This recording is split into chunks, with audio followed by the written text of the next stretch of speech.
9절까지 읽었습니다.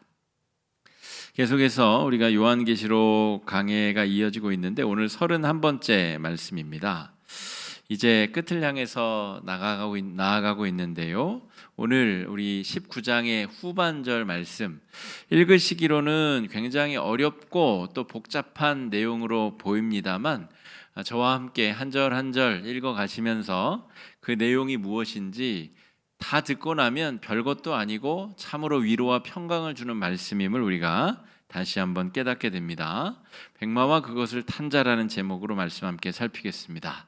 요한계시록의 전체 주제 가장 간단하게 두 단어로 압축하면 심판과 구원이 되겠고, 조금 더 누구에 대한 심판인가 누구에 대한 구원인가를 살펴보면 악의 세력에 대한 심판, 하나님 백성의 구원. 지금 제가 여러분 이렇게 전체 개요를 설명하는 요 방법을 한번 잘 생각해 보세요. 두 단어로 했다가 그걸 좀 더 길게 설명했다가 이제 제가 어떻게 설명을 할 거냐면 그 악이란 무엇인가라고 하면 하나님을 배반하여 스스로 높아진 이 음녀 바벨론이라고 지칭되는 그런 악의 총화, 그것을 지지하고 믿고 따르면서 자신들의 이익과 욕망을 채우는 이 경제 지도자들, 또 정치 지도자들, 정치 권력자들, 또 그 부스러기를 먹고 사는 수많은 추앙하는 사람들, 이 모든 것이 바로 악의 세력이다, 이렇게 정의할 수가 있습니다. 17장 18장에서 그들의 멸망 장면을 우리가 목격하였습니다.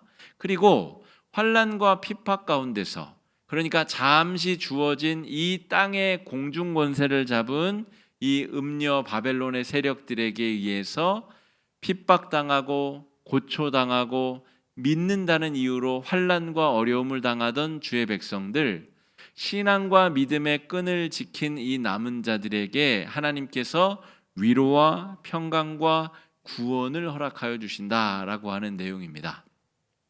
그래서 17장 18장에서는 악의 세력 음녀 바벨론과 그들을 지지하고 추종하던 세력들의 멸망을 다루고 있고, 19장 우리가 지금 묵상하고 있는 이 부분에서는 어린 양의 혼인잔치, 1절에서 10절까지가 혼인잔치 이야기고, 오늘 11절부터 21절까지의 내용은 그 혼인잔치가 의미하는 것이 무엇인가, 예수 그리스도가 승리하시고 성도들이 그 뒤를 따르며 그 승리를 같이 맛보고 쟁취하는 내용이 오늘 본문의 내용입니다. 자, 11절부터 한 절씩 우리가 강해로 풀어 설명하면서 한번 나아가 보겠습니다. 11절 말씀 읽어보겠습니다. 또 내가 하늘이 열린 것을 보니 보라, 백마와 그가 공의로 심판하며 싸우더라. 자, 1절부터 10절까지는 어린 양과 교회 혹은 성도가 결혼을 하였다고 말씀드렸죠. 혼인잔치가 열렸습니다. 그리고 유대의 혼인잔치의 의미, 지난주 말씀 잘 생각해 보세요. 유대의 혼인잔치는 어떻게 한다고요? 약혼을 먼저 하고, 그 다음에 약혼하고 나서 결혼을 준비하는 기간이 있은 다음에 신랑이 신부 집에 가서 결혼 예식을 하고, 신랑이 신부를 데리고 신랑 집으로 가서 거기서 산다 그랬죠. 그러니까 약혼은 예수님의 초림, 첫 번째 성육신 사건이라고 말할 수 있고, 그 다음에 예수님이 신부 집에 가는 것은 재림 사건, 예수님이 다시 이 땅에 오실 때의 사건. 그래서 그 재림 때에 진짜 혼인잔치가 벌어지고, 이제 정말 선악간의 주님께서 정의로 심판하시게 되고, 그 다음에 신랑이 신부를 데리고 어디로 가요? 신랑 집으로. 그러니까 영원한 천국의 부활의 몸으로 우리를 부활시키시는 분. 그래서 결혼식의 비유, 지금 예수님과 성도들 사이에 이루어지는 혼인 예식의 비유가 그래서 중요하다, 이렇게 볼 수가 있겠습니다. 자, 그 결혼식의 그 내용이 뭐냐? 그래서 결혼을 한 성도들이 이제 예수님께서 저 악한 영들을 이제 심판하시고 이제 모든 것을 바르게 하시는 것을 목격하고 그 뒤를 따르며 그의 역사를 찬양한다는 내용입니다. 자, 요한이 또 한 가지 환상을 보게 되는데, 하늘이 열린 것, 또 백마와 그것을 탄 자, 충신과 진실, 공의로 심판에 제가 색깔 표시를 자막에 해놨습니다. 자, 하늘이 열린 것이 무엇이냐라고 하면, 자, 하늘은 신성한 공간이죠.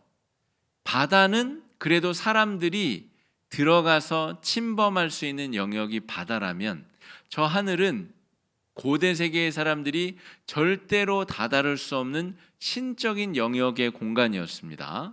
이 라이트 형제가 이 비행기, 나는 하늘을 날 수 있는 도구를 이제 발명해 내게 되죠. 그 이전까지는 사람들이 새처럼 날고 싶다라고 하는 열망은 있었어도 하늘을 날 수 없었습니다. 그러니까 저 하늘의 공간은 신적인 공간, 하나님의 영역이라고 여겼다는 것이죠. 그래서 1950년대에 러시아에서 인공위성을 쏘아 올려서 저 우주에 천국이 없다라는 것을 발견한 이후에 사람들의 기대가 허물어졌습니다. 야, 저 천국에 하늘이 있는 줄로 수천 년간 사람들이 그렇게 믿었었거든요. 그런데 저 우주 공간에 천국이 없다라는 것을 이제 알게 되었다는 것이죠. 천국은 그럼 어디 있을까요? 천국은 3차원적인 우리가 인지할 수 있는 그런 차원 영역에 있는 것이 아니라, 여러분 4차원이라고 해도 우리가 인식할 수 없는 영적인 세계를 의미하잖아요. 천국은 아마 그거보다 훨씬 몇 차원 더 고차원적인 세상에 있을 것이다 라고 우리는 인지할 수 있습니다. 알아차릴 수 있다는 것이죠. 그런데 지금 하나님께서 요한에게 하늘이 열린 것을 보여주고 계시다는 거예요. 그러니까 지금 요한에게 이 환상을 보여주시는 분은 하늘의 주권자, 하늘을 좌지우지할 수 있으신 분, 또 뒤쪽에 보면 천사가 태양 한복판에서 새들에게 명령을 내립니다. 그러니까 하나님이 어떤 분이신가를 지금 요 첫 번째 문장에서 잘 드러내 보여주고 계시다는 것이죠. 하나님의 백성들이 이 땅에서 심판을 당하고 핍박을 당하고 갖은 모욕과 고초를 당하지만 그것이 끝이 아니라는 것입니다. 그 고난을 당하고 핍박을 당하는 것이 끝이 아니라 성도들을 핍박하는 이들을 지금 심판하시기 위해서 심판자가 백마를 타고 임하고 계시다는 것입니다. 하늘이 열린 환상과 하나님의 주권을 지금 보여주고 계신데요. 자, 백마와 그것을 탄 자가 등장하고 있습니다. 이것은 예수 그리스도를 의미합니다. 영적인 참된 통치자, 우주적 주권을 가지신 분, 백마를 탄 자로 비유로 드러나고 있다는 것이죠. 제가 자료 사진을 보여드리려다가 일부러 넣지 않았습니다. 왜냐하면 신천지를 비롯한 JMS 뭐 이런 아주 사이비 교주들이 있잖아요. 그 인간들이 자신들을 추종하는 사람들을 모아놓고 어떤 퍼포먼스를 하냐면 흰 말을 타고 등장합니다. 백마를 탔다는 거죠. 그거 자체가 아주 심각한 신격 모독입니다. 하나님을 모독하는 것이죠. 백마와 그것을 탄 자, 지금 이 요한계시록 19장 11절 말씀, 이 말씀을 자기 자신에게 투영한 이단 사이비 교주, 그 재미삼아서 제가 보여드릴까 하다가 설교 시간에 이것을 보여드리는 것이 너무 개인적으로도 불쾌하고 하나님의 명예를 너무나 실추시키는 그 장면을 제가 사진으로 보여드리는 게 너무 합당치 않은 것 같아서 보여드리지 않았습니다. 그런데 이단 사이비 교주들이 그 장면을 자기가 말을 타고 등장하는 것을 연출하는 이유가 여기 있다는 것이죠. 자기가 재림 예수라는 거예요. 자기가 심판주라는 것입니다.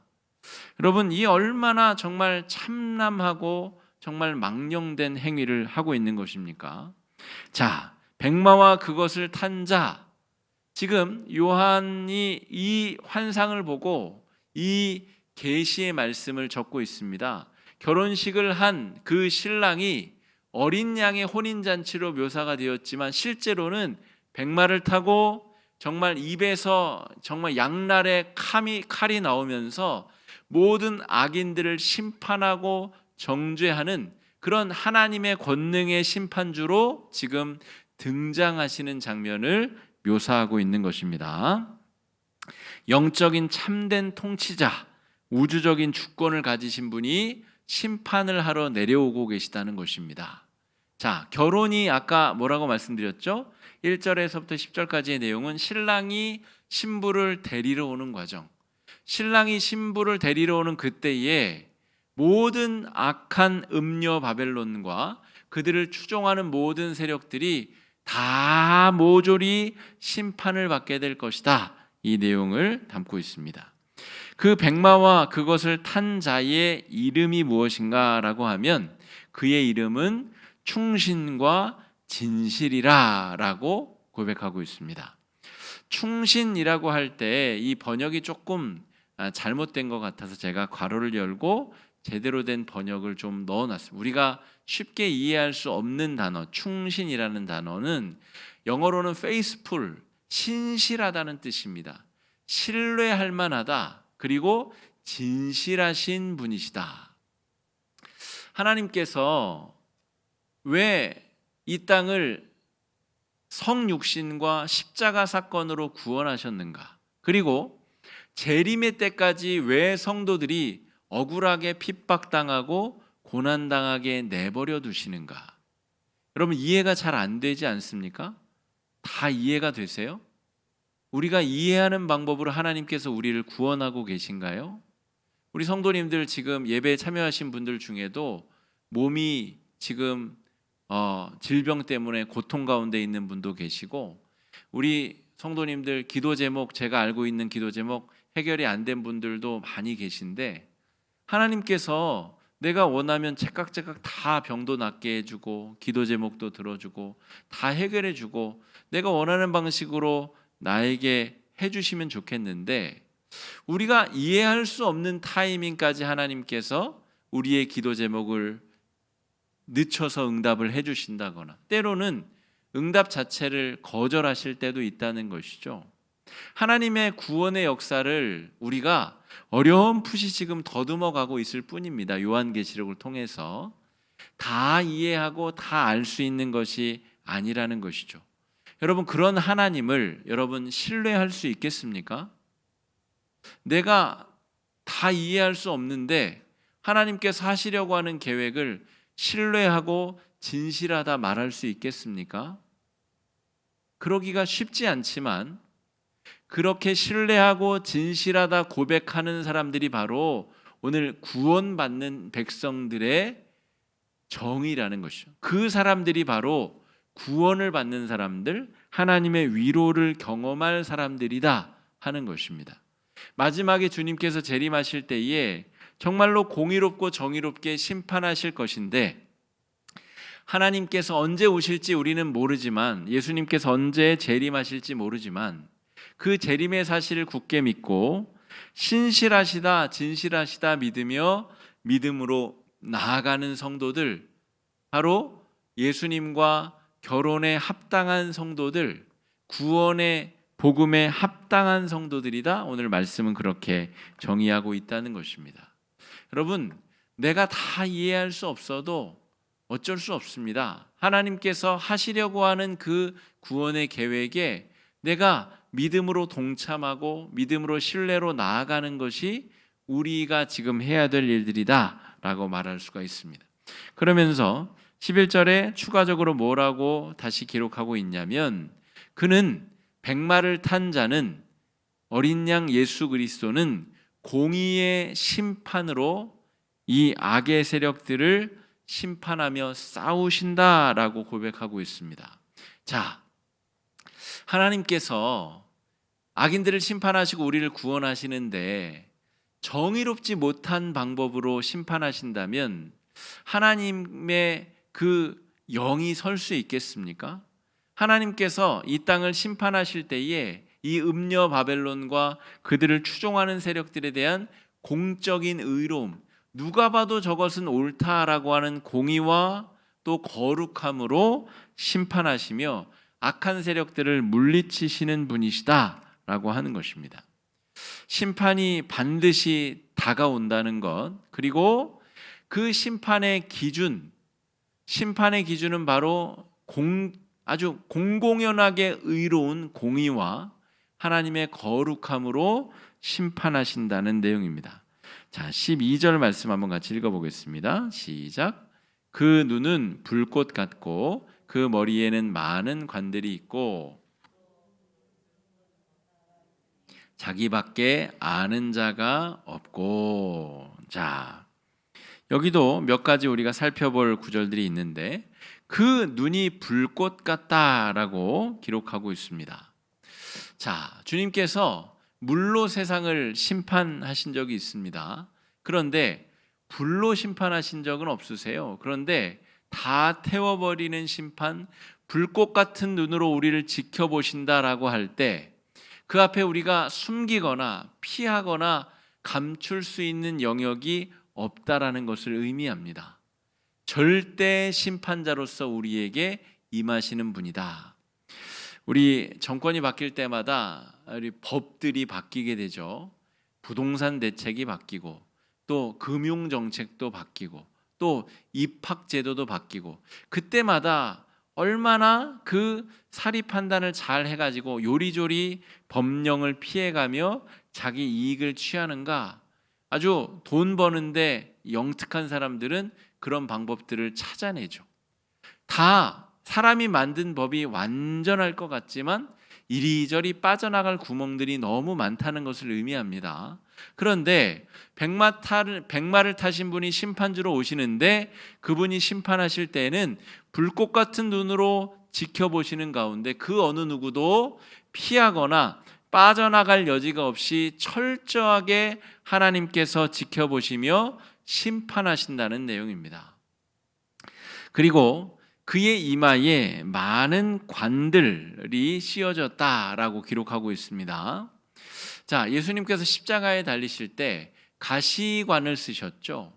그 가시관은 가시나무를 엮어 짠 것인데 그 가시들이 머리를 짓누르고 찔러서 그 통증으로 지금 다른 통증들이 잊혀질 만큼 아주 심각한 두통을 자아내는 통증을 유발합니다.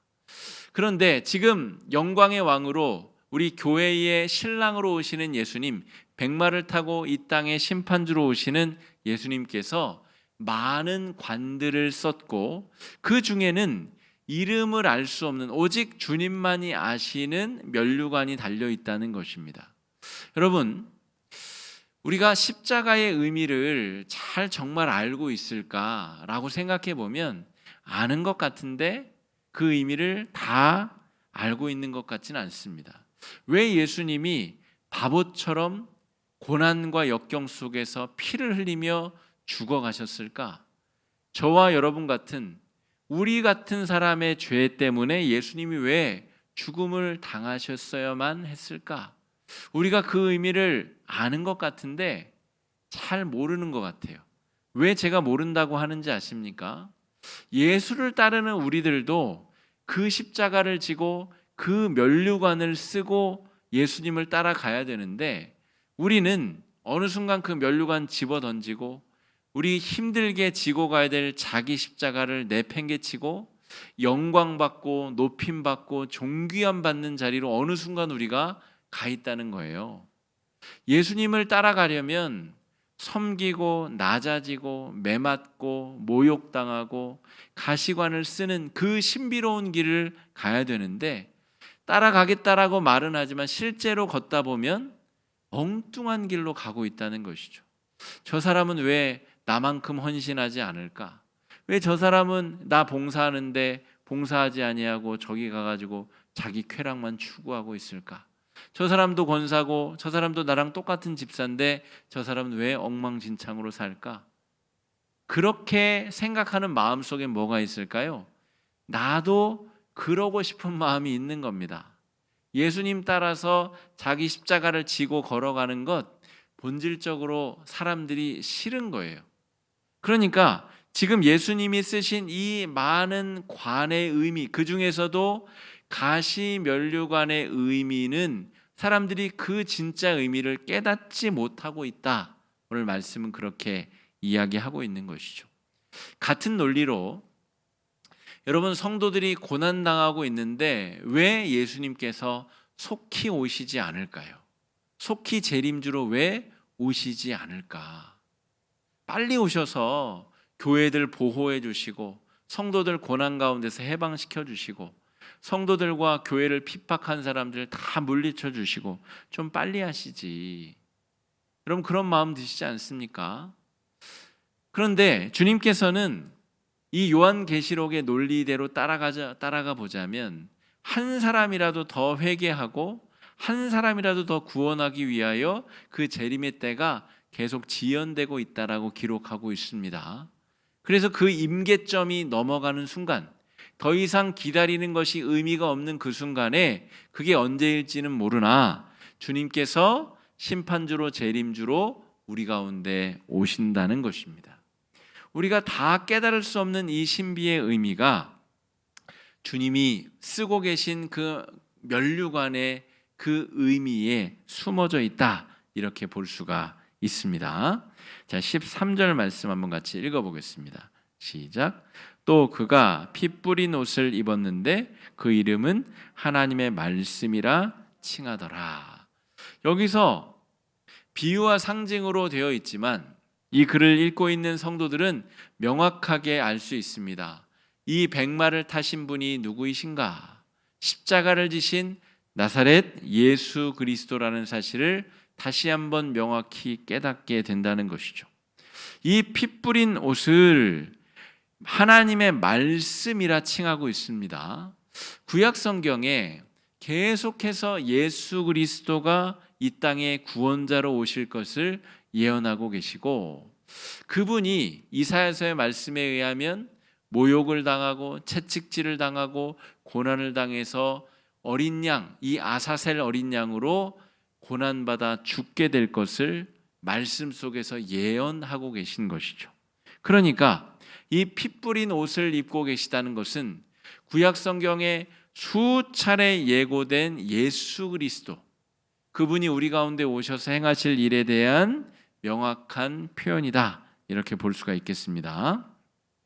자, 14절 말씀도 읽어보겠습니다. 하늘에 있는 군대들이 희고 깨끗한 세마포 옷을 입고 백마를 타고 그를 따르더라. 자, 여러분, 예수 그리스도께서는 아까 무슨 옷을 입었다고요? 피 뿌린 옷을 입으셨고요. 그 뒤를 따르는 성도들은 무슨 옷을 입고 있어요? 희고 깨끗한 세마포 옷을 입고 있어요. 여러분, 이 의미를 분명히 아시겠습니까? 성도들이 희고 깨끗한 세마포 옷을 입기 위해서는 어린 양 예수, 신랑 되신 예수님이 그 피 뿌린 십자가 위에서 철철철 피를 흘리셔야 우리가 희고 깨끗한 세마포 옷을 입고 주님을 따를 수 있다는 것입니다. 예수 그리스도의 섬김과 사랑의 길을 기쁨으로 따르는 성도들, 여러분, 그래서 교회 공동체는 신비로운 공동체입니다. 목사, 가장 주님을 사랑한다고 자타가 공인하는 목사는 가장 낮은 곳에서 가장 많이 섬기고 사랑해야 되는 사람이 목사이고, 그 다음에 장로, 권사, 안수집사, 이렇게 되는 겁니다. 그러니까 참 신비로운 공동체죠. 세상에서는 높이 올라갈수록 명령하고 또 이 가르치고 시시비비를 가리고 그 사람이 더 많은 것을 차지하는 것이 마땅하고, 그런데 이 교회 공동체는 예수 그리스도가 모범적으로 피 뿌린 옷을 입고 앞장서서 고난과 역경을 당하셨기 때문에 교회 공동체 안에서는 더 많이 사랑받은 자가 더 많이 사랑하고 더 많이 섬겨야 되는 것이죠. 이런 말씀을 전하면서도 제가 그러지 못했음을 머리로 논리적으로는 알고 있으면서도 손으로 발로는 더 많이 섬기고 사랑하고 있지 못하고 또 그러지 못한 사람들을 속으로 미워하고 정죄했었던 제 자신의 모습을 보게 됩니다. 여러분, 그러면서 우리가 천국을 소망하며 또 열망하며 믿음으로 나아가는 겁니다. 내가 요한계시록을 말씀을 묵상하면서 또 회개의 자리로 나아가고 예수님이 그러신 것처럼 내가 더 많이 섬기고 낮아지고 사랑해야 되겠구나. 더 많이 은혜를 받은 자가 더 많이 사랑하는 것. 그러면서 자기 자신을 드러내지 아니하고 자기보다 못한 연약한 사람들을 존중하고 배려하는 것. 이것이 예수 믿는 보람이고 예수 믿는 참된 바른 길이다 하는 것이죠. 여러분, 우리 교회는 정말로 제가 객관적으로 봐도 분쟁과 다툼이 적은 교회입니다. 제가 지나온 다른 교회들의 소식을 들어보면 이 분쟁과 갈등과 서로 다투고 싸우는 일이 너무 많습니다. 그 본질을 살펴보면 사실은 예수님이 피 뿌린 옷을 입고 앞장서고 가시는데 그 뒤에 가는 사람들은 자기가 예수님 머리채를 붙잡고 이리 가라 저리 가라 하느라고 서로 싸우고 있는 겁니다. 그러니 얼마나 이 볼상사납고 교회의 본질을 완전히 상실해버린 상황이겠습니까? 여러분, 우리가 예수를 왜 믿는가, 예수를 어떻게 믿어야 되는가를 잘 생각하면서 믿어야 됩니다. 여러분, 예수를 잘 따른다는 것은 예수님을 따라서 더 낮은 자리로 내려가고 더 먼저 섬기는 자리로 내려가고 내가 은혜를 받은 1만 달란트 탕감 받았기 때문에 100데나리온 나에게 빚진 사람들, 나보다 덜 헌신하는 사람들, 그냥 놀고 먹는 사람들 다 용서하고 배려하고 사랑하는 것, 그게 예수 믿는 멋진 길이다라고 말할 수가 있겠습니다. 이것과 계속해서 싸우는 것이 믿음의 길이다 할 수 있겠습니다. 이게 잘 되다가도 또 한순간에 무너질 때 다시 또 회개하고 믿음의 길로 예수를 따라 섬김과 사랑의 길을 걸어가는 성도들, 이게 우리들이 마땅히 걸어야 될 신앙의 길이다, 이렇게 말할 수가 있겠습니다. 자, 15절 말씀 한번 같이 읽어보겠습니다. 시작. 그의 입에서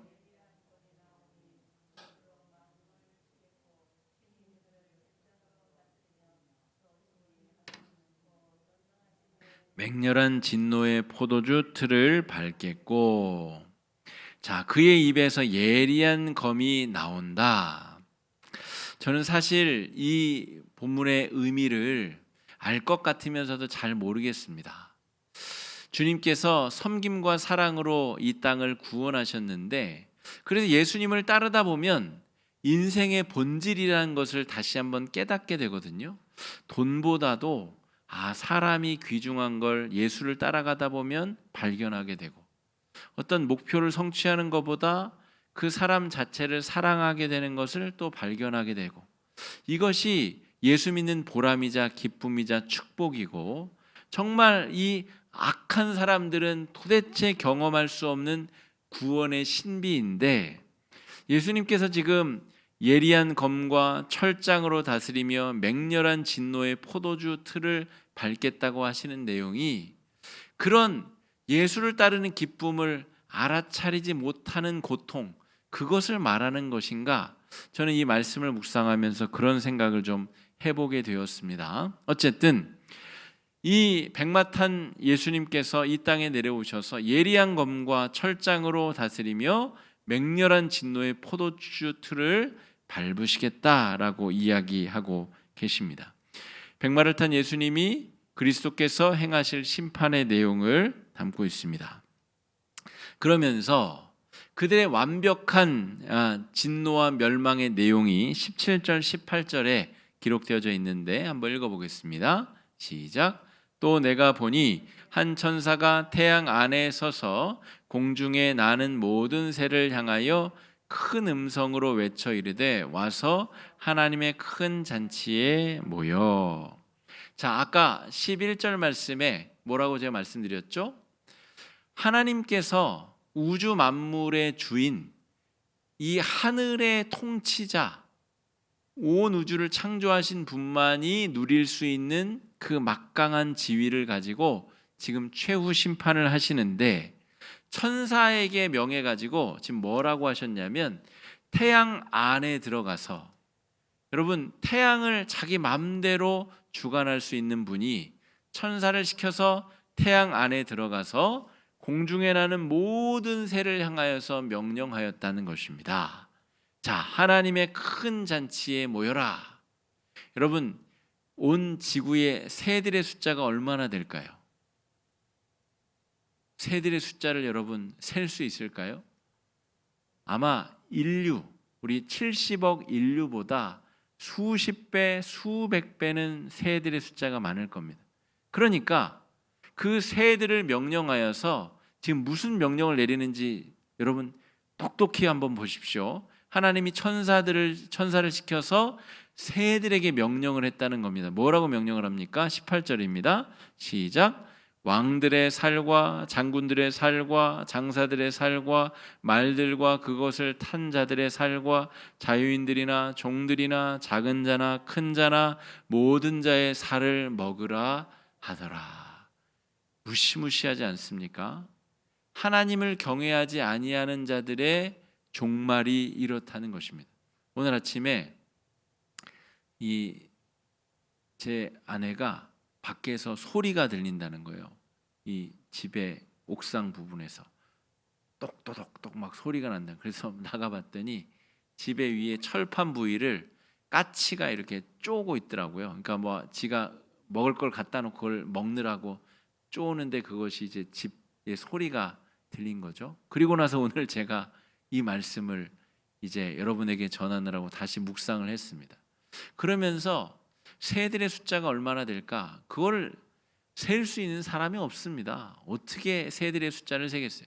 그런데 여러분, 조류독감 뭐 이런 거 한 번씩 돌아가지고 오리, 닭들을 폐사시킬 때 어마어마한 숫자를 폐사시킵니다.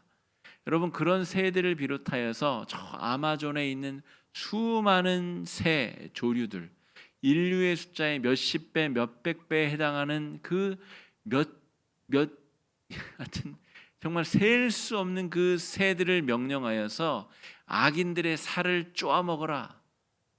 이 악인들이 최종적으로 당할 이 심판과 죄악의 멸망의 결과가 그러하다. 여러분, 실제로 그럴 수도 있고 상징적인 의미일 수도 있습니다. 산채로 새가 쪼아서 사람을 죽인다고 생각해 보십시오. 얼마나 고통스럽겠습니까?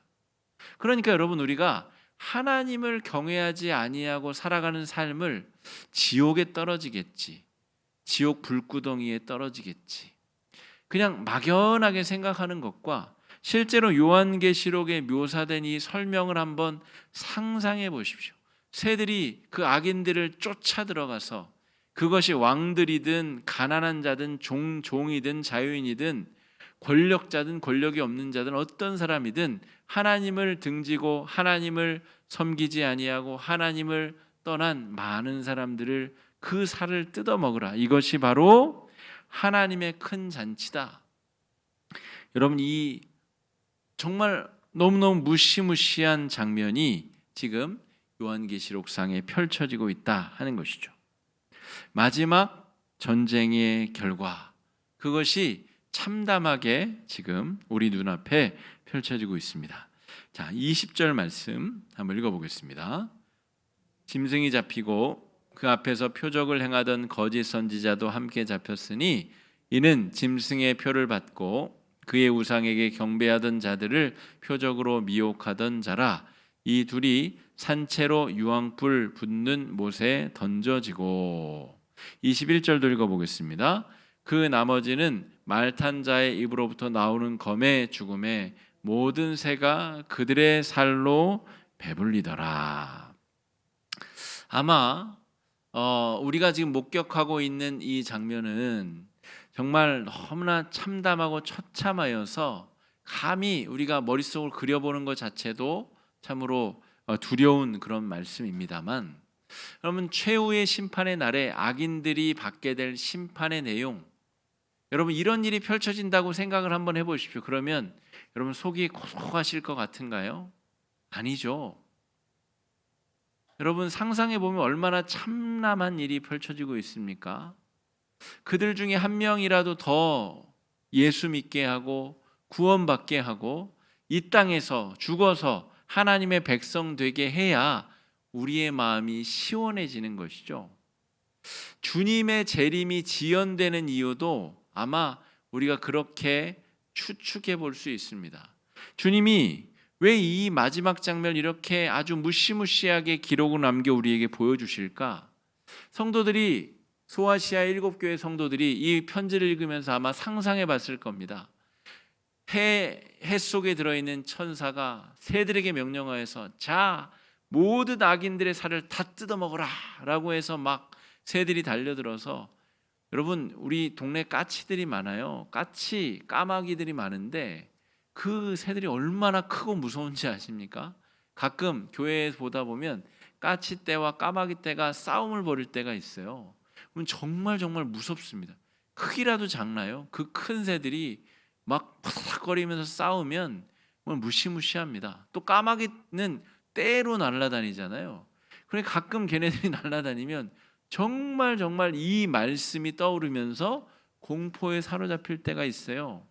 근데 상상해 보십시오. 그 새들이 악인들을 찾아가서 정말 그 살들을 뜯어 먹으며 고통 가운데 사망 가운데 몰고 나가면 그걸 보는 우리들의 마음이 좋을까요? 기쁘고 막 너무 좋아서 막 환희에 넘칠까요? 그렇지 않습니다. 여러분, 주님께서 재림이 지연 또 심판을 미루시는 최종적인 이유는 거기 있다는 것이죠.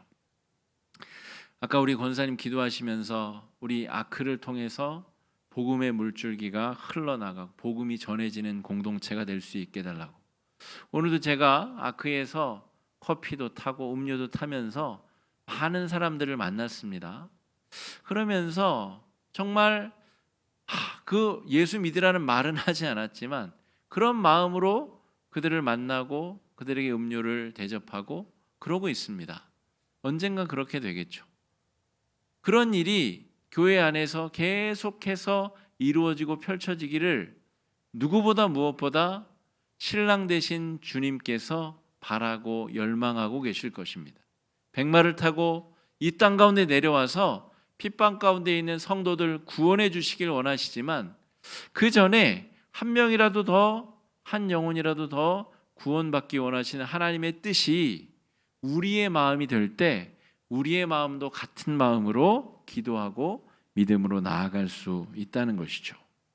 여러분, 오늘 이제 19장 말씀까지 살펴보았습니다. 이제 20장에 접어들면 이제 무저갱에 대한 이야기, 그런 이야기가 좀 나오다가 이제 새하늘과 새 땅 이야기로 넘어가게 됩니다. 이제 그야말로 요한계시록의 마지막 부분을 향해서 달려가게 되는 거죠.